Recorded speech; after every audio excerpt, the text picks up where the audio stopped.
Okay, we're good to go. Hello, my name is Beth Bador. I am the Kidney Goddess, and I am with Creative Life by Design. And I've been doing some new podcasts, and the topics that I'm looking forward to and meeting people and talking about these things have to do with mindset and your health and your well-being. And I found this lovely lady through some business training, some coaching that we're both going through, and then we connected from there. So, without further ado, I'm going to tell you the topic and tell you a little bit more, Lisa, before she gets started. So, our topic today that we're going to be talking about is embracing your rebirth. Embracing your rebirth has to do with breaking generational cycles of fear and shame. So how does that resonate with you? We're going to find out today. And a little bit more about Alyssa I love this. Alyssa Pfenning says that she is an intuitive mama. Isn't that an interesting thing to say about yourself? She is a certified yoga therapist. And I love this word, serial entrepreneur. And she's living her best life with her daughter. Guess where? In Mexico, of all places. She's in Mexico. I'm fascinated by that because I've seen some of my friends go to Mexico, and doing what they're doing. And it's just fascinating to me. She suffered postpartum tremendously. And from that, she helped herself. And then now she's helping mothers, just not for herself, but for other mothers out there.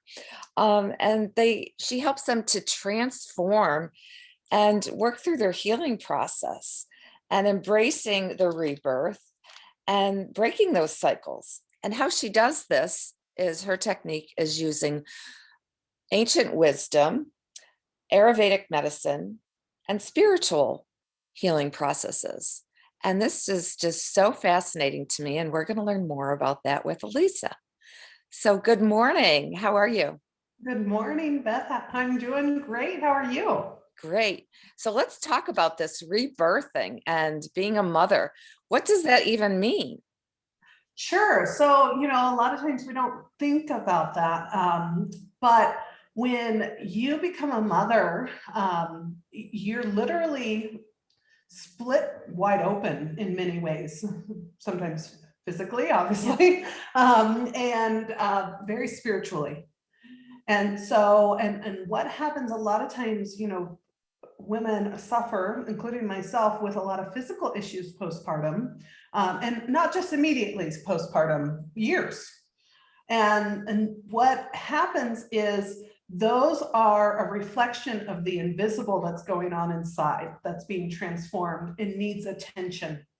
So a lot of times it's family of origin issues that are coming up to the surface. So it might be fear, things that happen in childhood, intergenerational traumas. So all these unresolved traumas, unprocessed emotions that were shoved down inside us into our pelvis, that were literally like totally open on a physical, which affects the energetic and spiritual realms as well. So it's like all these things are coming up, but a lot of times we're not aware of what's going on. So when you become a mother, and whether it's the first time, especially, that's very significant, but with each child, there's another process to go through, another layer that's coming up and deeper dive. And so my goal, having done so much personal development myself and being a yoga therapist, I saw this was coming up for me. I still had to go through it. But I was witnessing what was going on, and I realized that there's not a lot of information out there for mothers experiencing this to help them through the process. And so I thought, well, maybe I need to fill that gap and start sharing that information. So that's kind of where how I ended up doing this after working with women for a long time as a yoga therapist, one-on-one and in groups, having owned a wellness center. I thought that, helping mothers and children in this manner is really, really what they need in my calling. I love that. I was looking at some more of your information, and you were talking about the spiral process and basically just peeling back that onion. You know, we all have those different layers, and you go really deep into those layers with the women. So how do you work with women? How does this journey and process, you know, go between you and partnering with other women or one woman in particular? How does that Sure. process So work? that process is evolving for me right now, because how my process of working with women prior to having my daughter a few years ago, or 2.5 years ago, I guess, you know, I did a lot of one-on-one work, very comprehensive. But when I had my daughter, I didn't have the energy to give to that. And so I actually will probably start doing one-on-one soon again. But I've been doing more of the group programs, online, kind of that working with, because there's layers to the process. So if you need to build that self-awareness, then, you know, or, you know, maybe you've done some, but you have to go deeper. There's part of that process, which includes doing yoga therapy, meditation, breath work, and that sort of stuff, and diving in. And then personally, I've been doing a lot of Qigong, which has helped me do some transformation. I'm not a teacher of Qigong, but I refer that out to the people I know. But that, especially you know, and this is where, you know, where I'm talking about how I'm serving is evolving. And as we're discussing this, why I'm like, well, maybe I should do some more one-on-ones again. But for me, I needed to protect my energy while I healed. And that was very important. I couldn't give all this energy. My daughter and myself needed all this energy. And now I'm at a point where I feel like I can share that again in a different way. But Qigong helped me because my body didn't want to do yoga postpartum. I was in so much pain, and stretching actually increased the pain. So I actually, after a while, was introduced to Qigong. So the Tai Chi and Qigong of Chinese medicine are energetic. So is yoga, but in a different way. So it's an energetic shift. And that is really, when you're targeting the energetic levels, that's really helpful. Kind of went off tangent there, but That's okay. But yeah, so yeah, I've been really contemplating lately doing one-on-ones again, because a friend here in Mexico just had a baby. She was 7 weeks early. And I, you know, just sharing things with her and helping support her. It's like, well, maybe I need to do that. But there's different places where a mother might be. You know, if a mother needs to build awareness and learn how to rest and that sort of stuff, that's one thing, one level. And then a mother may be aware, okay, this is going on. I'm trying to do my yoga, or I'm trying to get back into practicing, you know, meditation and that sort of stuff, but I'm still struggling, like all this stuff's coming up. Then it's time to dive deeper into that, you know, onion, and peel those layers and get into that family of origin, childhood stuff, intergenerational things, because it could be a multitude of those things, especially if they've never been addressed. So that's deeper work that necessarily can't be, well, it can be in some respect, but that needs some more one-on-one support. And then there's going to, you know, when you're working with the spiritual side, you know, not everybody's there, and some people are, but, you know, we live within an earth plane and a spiritual realm at the same time. And if you're already there and embracing that, then you're ready to move forward at an accelerated pace. So it just depends where the mother is. And I have programs that work with kind of all of those stages. And but the one-on-one is really helpful because it dives a little deeper. Yeah, that makes total sense. Mm-hmm. And you talk about physical pain, and there's a difference between pain and suffering. So how do you talk to women about that? Exploring their bodies, you know, as far as the physical, emotional, psychological pain, and the suffering that can or cannot go with the body telling you there is pain. So how do you work with that with women? So yeah, so physical pain is just a physical indicator of the suffering that's going on inside. Mhm. And so any kind of those external physical indicators are just the visible, showing what's invisible inside. And so so there's, a lot of women are experiencing tremendous suffering, especially after having children, because on so many layers, on the physical, emotional, energetic layers, because we're not getting tended to in the Western medical system. It's sort of like, okay, here's your 6-week appointment, but go figure it out for 6 weeks. And then, I, for example, had like swallowing the lymph nodes in my left armpit after birth. And my doctor's like, it'll be okay. That's all I was told. And I was concerned, and I knew it was lymph because, it'd come and go, but sometimes it hurt. And it was just sort of like, you're just dismissed. So a lot of women are struggling with things unsupported. So there can be that mental suffering as well, which is, again, while it's not on the physical plane, it's an indicator of something going on, that imbalance of emotions. And so it might be, yes, it might be hormonal related, but it's also your energetic and spiritual layers saying, hey, I need tended to. My inner baby needs tended to. This is a lot going on. And I need more support. I mean, mothers in general need more support through this process.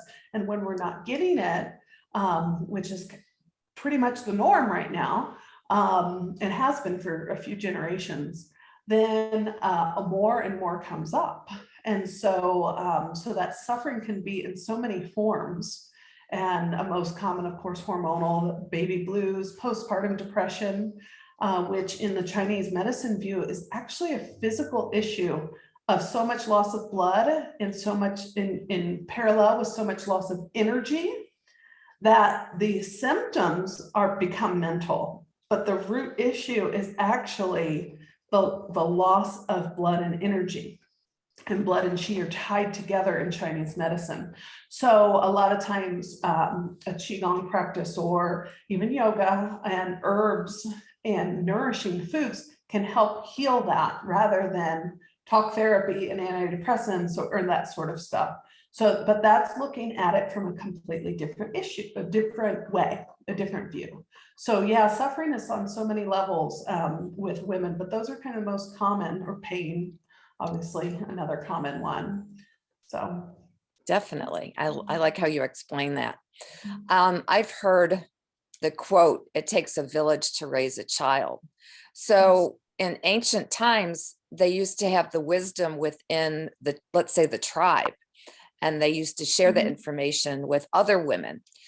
So I think that this day and age, we're trying to be more independent as women, and we don't always seek out support. And we do what our mothers have done, or if you've seen your grandmother mothering your mother, at some point in time. So I find that very interesting, how today's society doesn't really have that tribe as much as they used to. And it feels like to me that you're bringing together that tribe within your groups. Would you say yes. that that's true? And how does that work for you?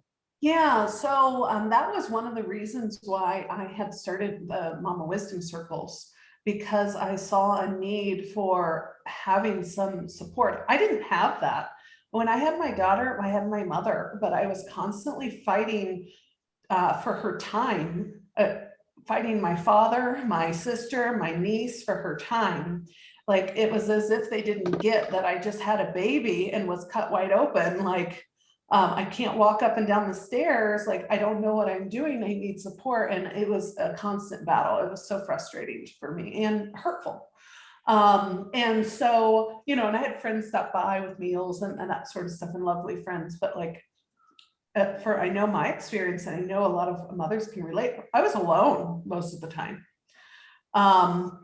And there's even more stories beyond that. But so it was sort of like having that village of support. I know. So one of my reasonings of me moving to Mexico was following the longing of my heart for years. Like I'd wanted to move somewhere for 20 plus years. And it was really about me finally going, you know what, I want to step into this and working through fears. But it was also having, when I had visited here, it felt so easy. I had nannies. I mean, it's less expensive here. Have my favorite taxi drivers. Like I have someone to clean my house. You know, it's so much easier for me. And I now have a village and I have a community. And because there's about 15% expats here where I'm at. And so we have like, we're on a WhatsApp group and, you know, we all can talk together and it's really nice. And it's interesting, like, wow, I have more of a village here. And sometimes that's the energetic vibrations of places or the deeper things like, you know, like I mentioned, for me to follow my heart and work through some fears, like I got to a place where I could have space to work through more and have the things I've always longed for. But yeah, having a community and support and planning in advance to do that is also helpful, because we plan so much for the birth, but we don't plan postpartum. Nobody talks about that. And, you know, who's going to clean the house and cook the food and, you know, do the laundry and that sort of stuff. And, you know, meal trains are popular, which is good. But what about the nourishing food and not freezer meals and that sort of stuff? And beyond those 6 weeks, and support, because, you know, you're not just suddenly, because you're completely transformed when you become a mother. And even if you're not aware of it, like things are different. And so it's so important to somehow create our village. And that some planning should be involved during the pregnancy process for that postpartum village and those supports. That's what I didn't know that during that. I'm teaching what I wish I would have known, and is helpful, but it's so important. And yeah, we have to create it, because especially in the US, we live so isolated, everybody's so busy. And because it's not like I don't have the most beautiful friends who, you know, were there for my baby shower and you know, brought meals and things. But you know, I had like one friend who had a child before she was kind of the first of our group. So she understood, you know, what I was going through. But she was the first and she had to go through it by herself because I didn't understand what she was going through at that time. And then I had one other friend who had a son my age, or my daughter's age, but that's it, like to hang out with, because everybody, you know, different stages of their lives. And it's really helpful to have, you know, when someone's at the same stage, they really understand and remember what it's like. So it's really helpful. And one of the reasons why here we kind of have this little toddler mom group, you know, they might have, you know, little older children or a little younger, like a baby, but it's like, we get it. Like toddler years are chaotic.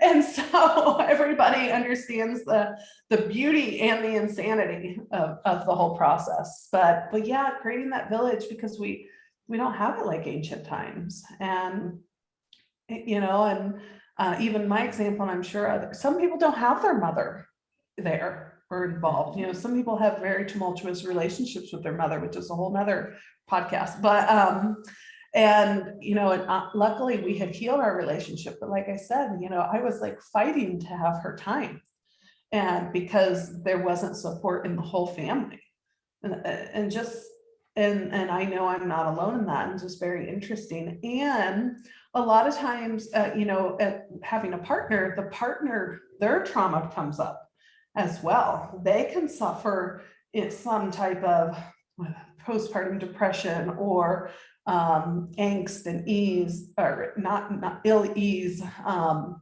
because, you know, things are coming up for them. And, you know, we're not talking about that either. So there's so many layers, but you know, you can't plan for everything, but to have some type of plan in place and then reach out and connect. And that's one of the reasons, like I said, you had asked me before and I didn't mention it, but Mama Wisdom Circles, even via Zoom. I had experienced doing some ancestral medicine courses, and we were all moms. And there was a parenting group, but it just happened to be all moms. And it was the most supported all of us had felt. And I thought, wow, this is simple and online. And we still feel supported. And it's an hour, hour and a half together every week. And we all have this space to share our trials and tribulations, and without judgment, because we all know how, chaotic it is. And there was just a handful of us, and I thought, gosh, we really need to do this. So, and that's why, Mama Wisdom Circles kind of evolved there. Very interesting. I'm always interested in how different cultures present with dynamics of relationship and their lifestyles and all those different things. That I started a support group for kidney patients. And one of the things that I wanted to discuss in the support group is, what do different cultures do in regards to kidney care and transplants and all these different things? I'm just so fascinated by those different things. So when you're talking about going to Mexico, because that feels like it's more of a connection for you, like where you want to be, where you desire to be, there are going to be some mothers here in the States or Canada that may not feel like it's their time to go to a different country. Their circumstance might be they're married and their husband has a position in America, and they're not going to go to France or wherever they feel like is more of a home to them, feels more natural, embracing to their way of life, let's say. So if it's a mother that's in America or Canada, something like that, and we're all having these chaos days and moments, and the lifestyle of keeping busy all the time and doing, and not taking your time for us, and not having those intimate relationships with other women where we can discuss these things and help one another. How do you support women in America to have a lifestyle more like that, or to be able to find these groups? Because just going to a mommy group, and I used to go when my kids were younger, it wasn't talking about ancient wisdom and spirit and energy and how we want to raise our kids different than our mothers did. It's all about, oh, what did you have to do today and what's going on in your life, and letting their kids play and just having, casual conversations. So what do you suggest for people that aren't able to go and find some of those places that resonate more with them? Well, and that's the beauty of being able to do things online, and still have an impact, because it is a mindset shift. Yes. It is to stop doing so much, which you're breaking, and that goes into the breaking cycles. You're breaking society's expectation of you. Yep. My friend just told me today, and she's like only a couple weeks postpartum, like, I'm ready to get on with my life. And I'm like, rest.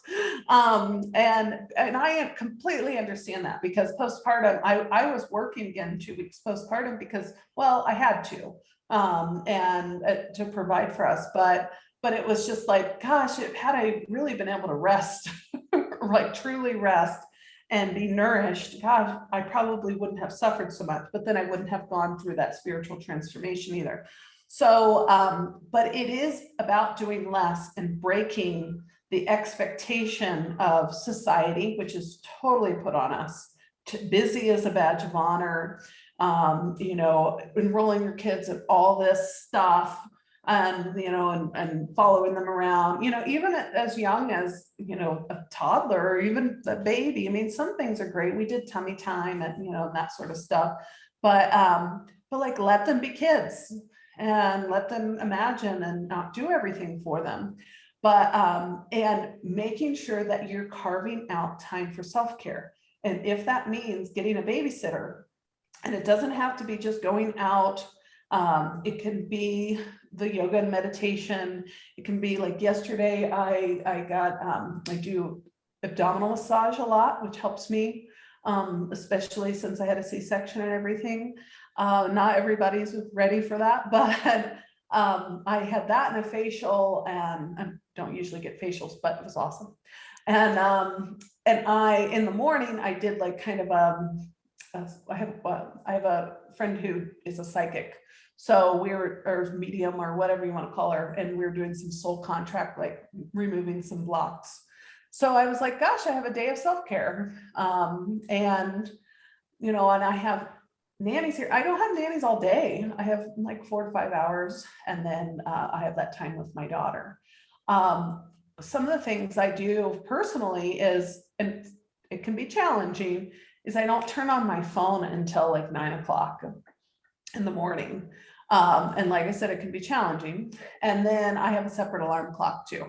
And then at night, I shut off my phone at like 6 or 7. So I can be present with my daughter. So these are, and like I said, sometimes that can be challenging. I mean, like we have addictions but it really makes a difference because our children see all of that. I mean, my daughter is like, I want to play, I want to work, I want to play working, because she sees me working on my laptop all the time. And I'm just like, and I can tell when I'm working too much, how she behaves differently because she's craving my attention. So we have to, it's about putting ourselves first.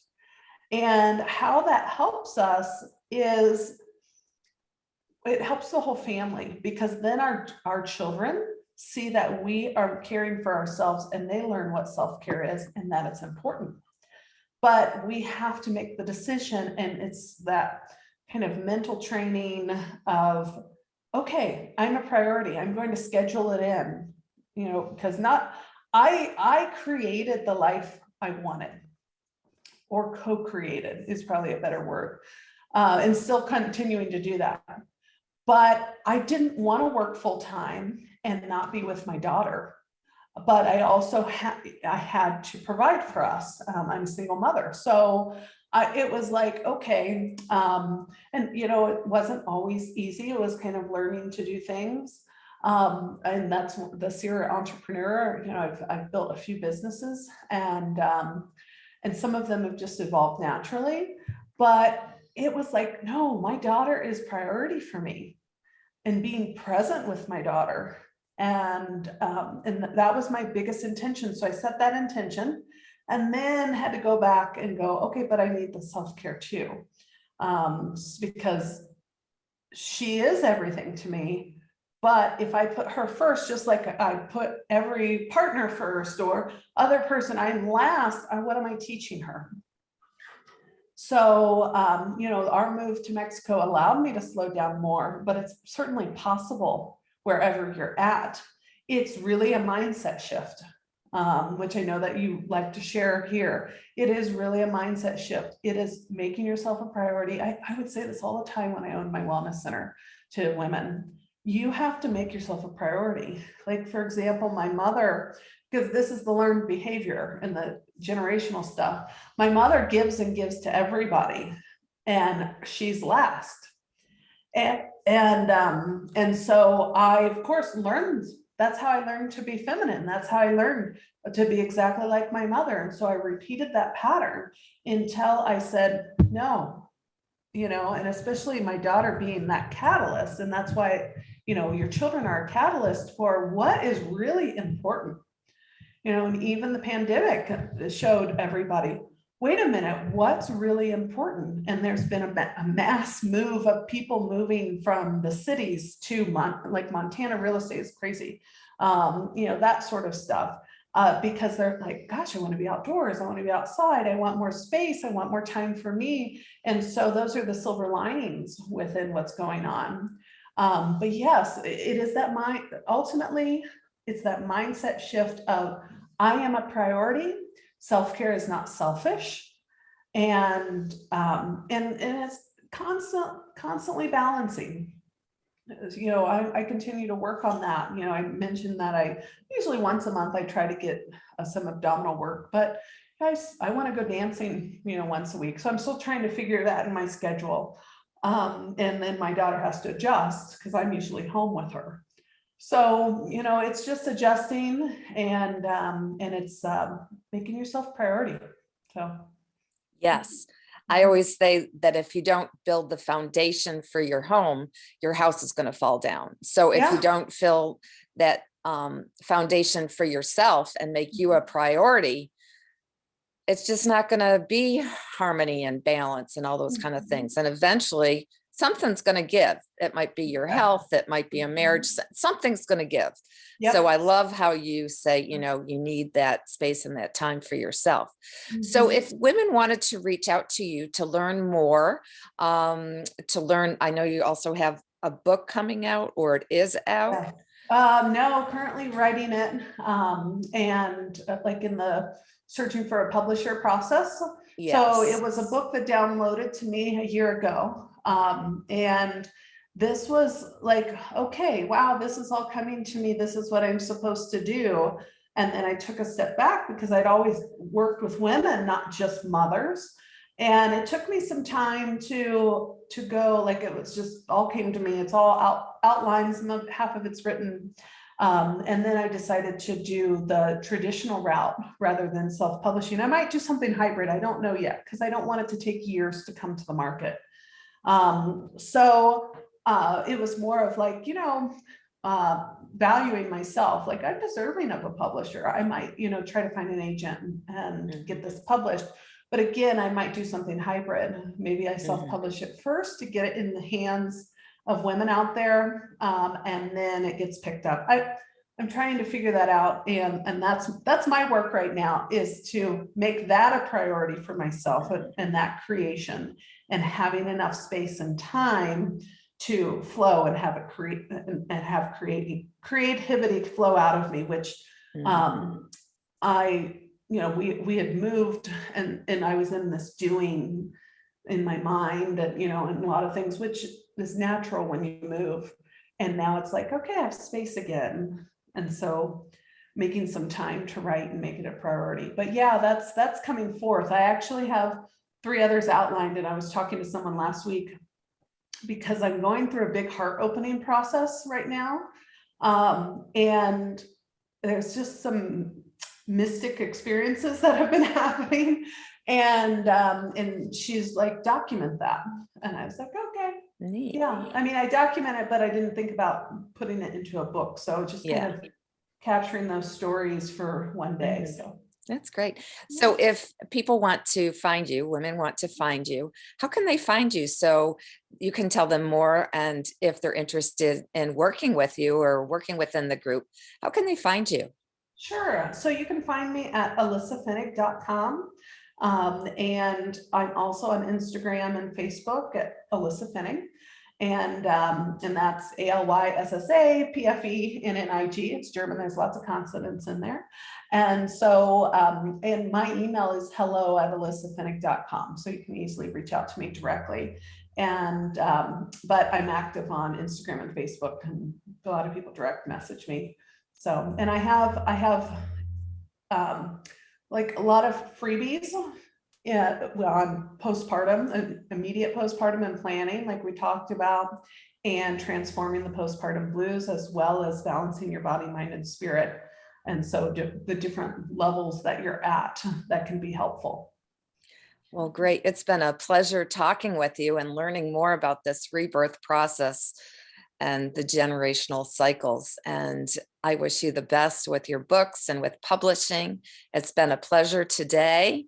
So I think we're going to end it here. Thank you, Beth. Thank you for being with us. Yeah.